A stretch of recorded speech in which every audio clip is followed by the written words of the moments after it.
So, welcome back to a channeling, and today we have the one and only Antoni Vivaldi. He's actually been hanging around for a while, about a month. I've been listening to a lot of Baroque music recently, and he just showed up in my mind, like they usually do. Um, am I scared? He's asking me, did I scare you?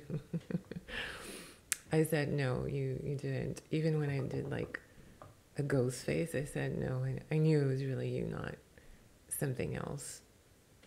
He's smiling, he's approving. He's a very playful being.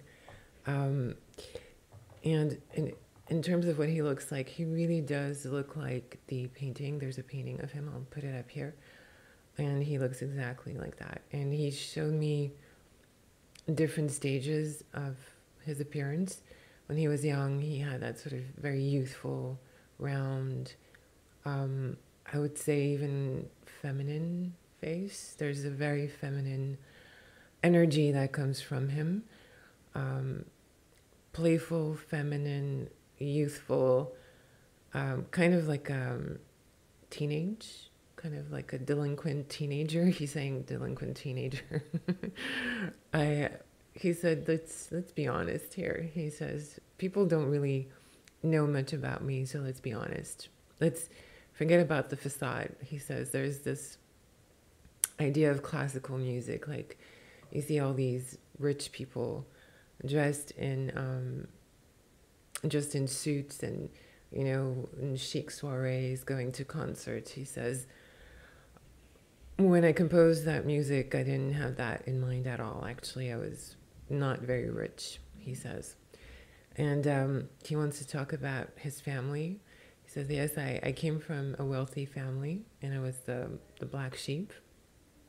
I was the youngest, or second to youngest, and I was into music, and my family was wealthy and had money, and they didn't really understand why I was interested in that. And they were kind of happy I wasn't the first, because I wouldn't inherit any of the stuff. And usually, I think it's the second son or the third son goes to a monastery or is given to the church when you're from a good family.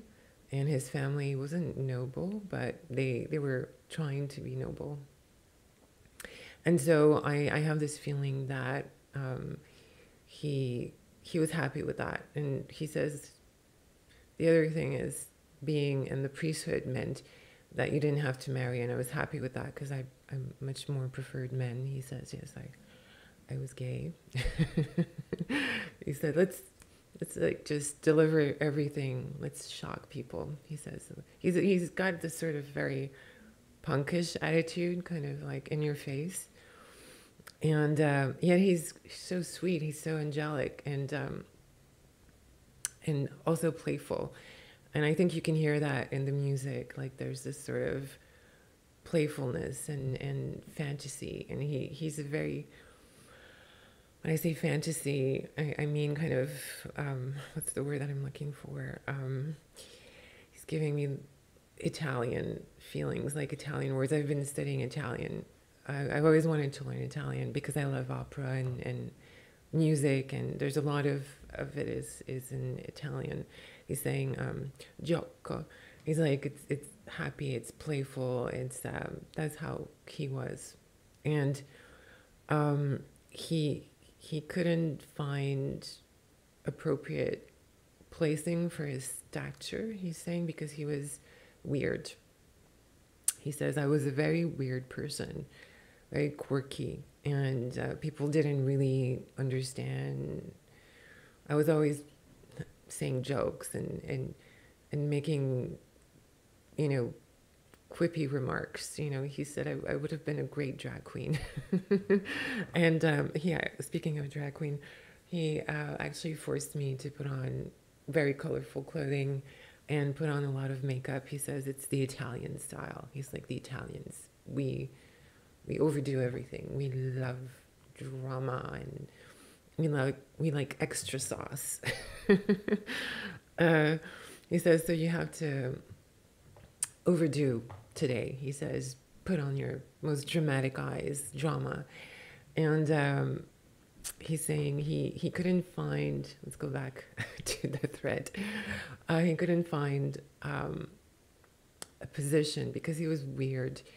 And it put him in a position where he worked with young children, orphanage, that's the word I'm looking for. He worked at an orphanage, and that's the best position he could have because he was sort of like a child.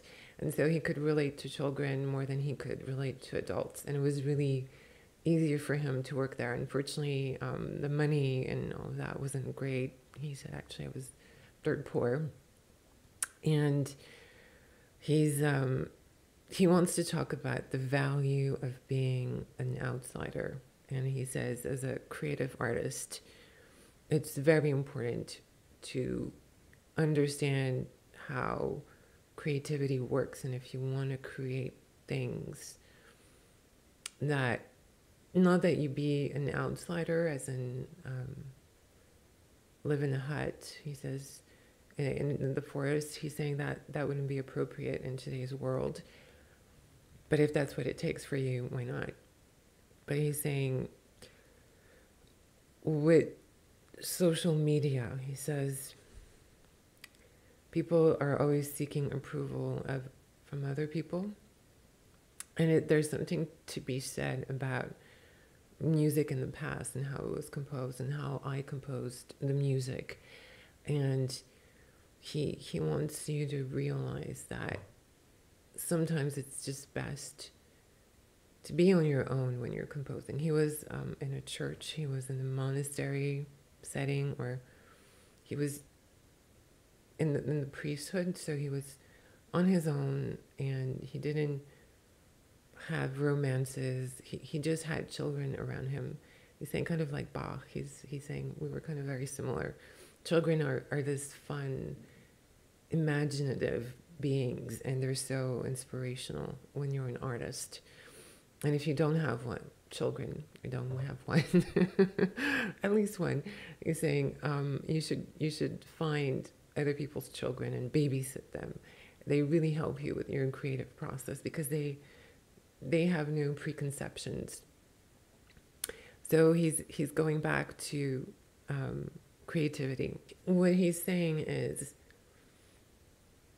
that there's something about isolation, and he's saying it's important with COVID because a lot of artists maybe feel uninspired, or they feel like it's not, they're kind of bummed by being isolated. And he's like, welcome to my world. Back then we didn't have any of the stuff you have. And he's saying, I don't want to sound like a grandpa saying back in my day. But he wants you to realize that there's value in shutting off and being on your own, and kind of wants me to look in the camera and really connecting with what's inside of you.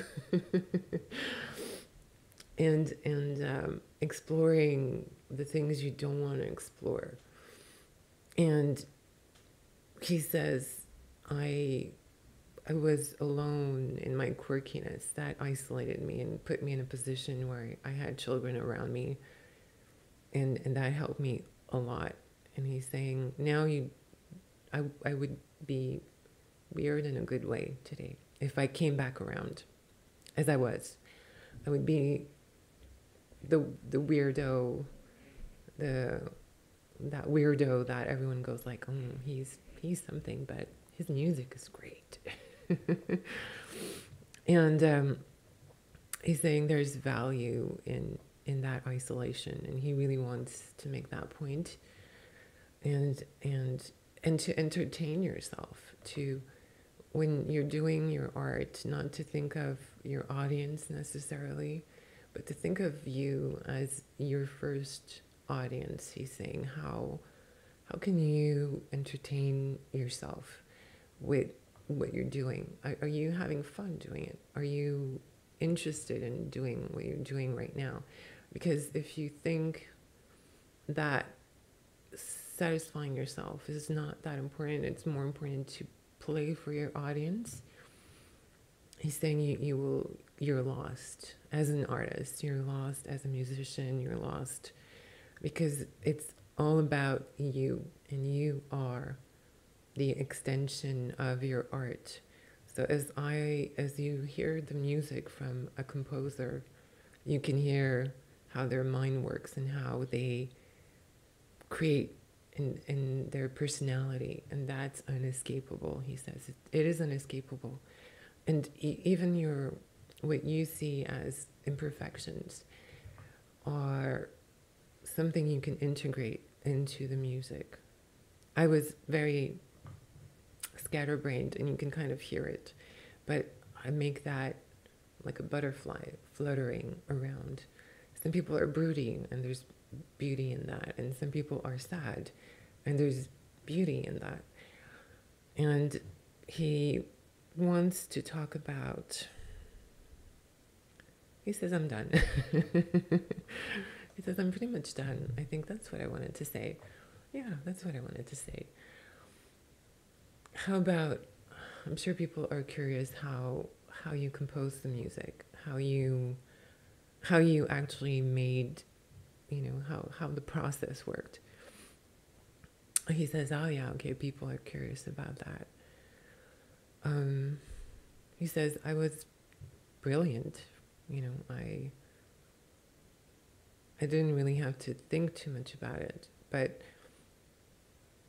what I put in was me. He says again, those flights of fancy and that sort of exuberance that was inspired a lot of other composers was me. That was 100% me. There was this flamboyance, he says, I would have been like an Elton John in the modern day.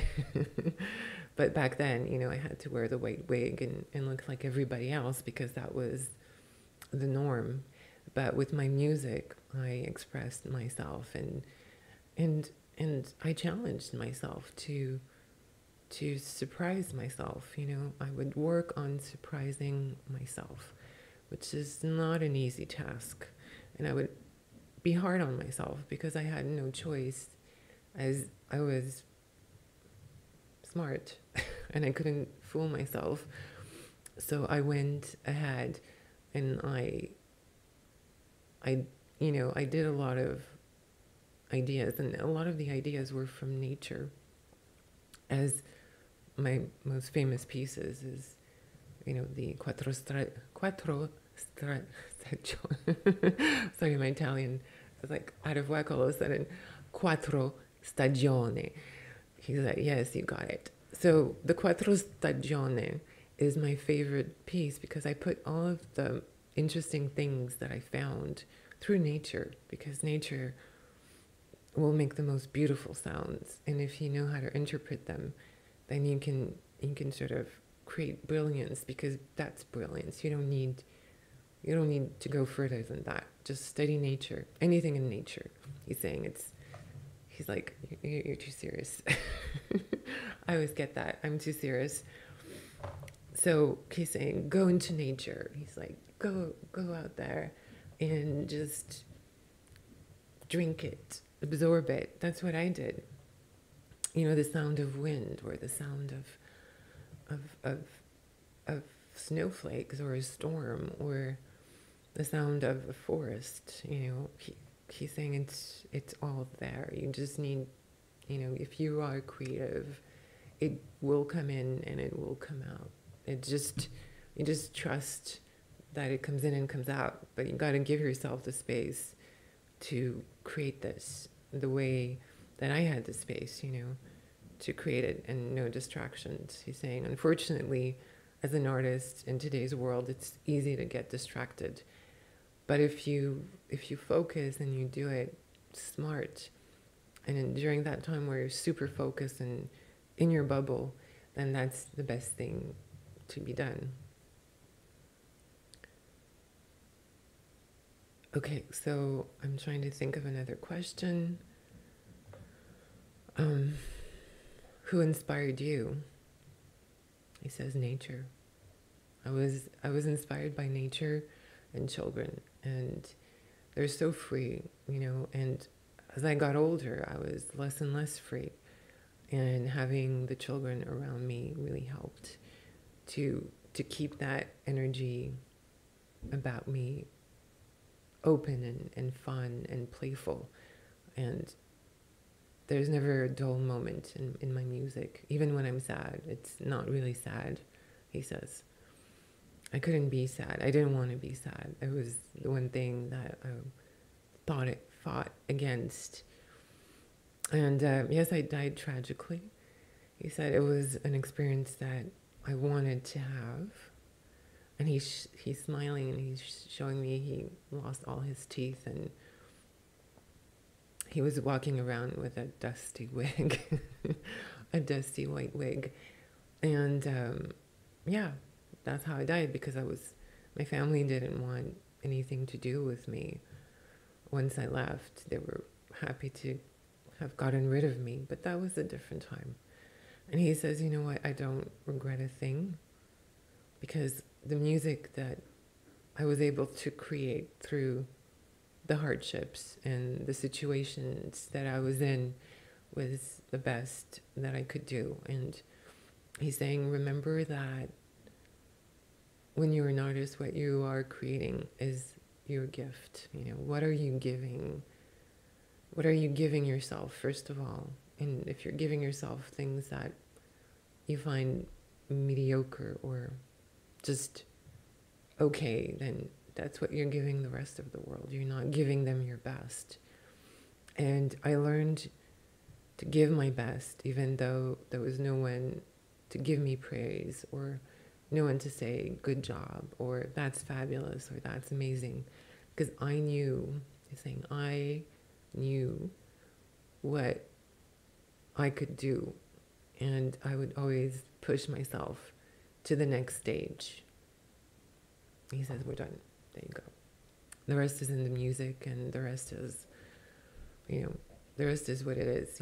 I just brought in the light of God and the light of beauty and the light of love from a dark place, from a place of loneliness, because that's what I needed. And that's what the music keeps on giving, he says. And he's like, arrivederci. Arrivederci, Antonio. Ciao, bella. Ciao, bella. There you go. We're done.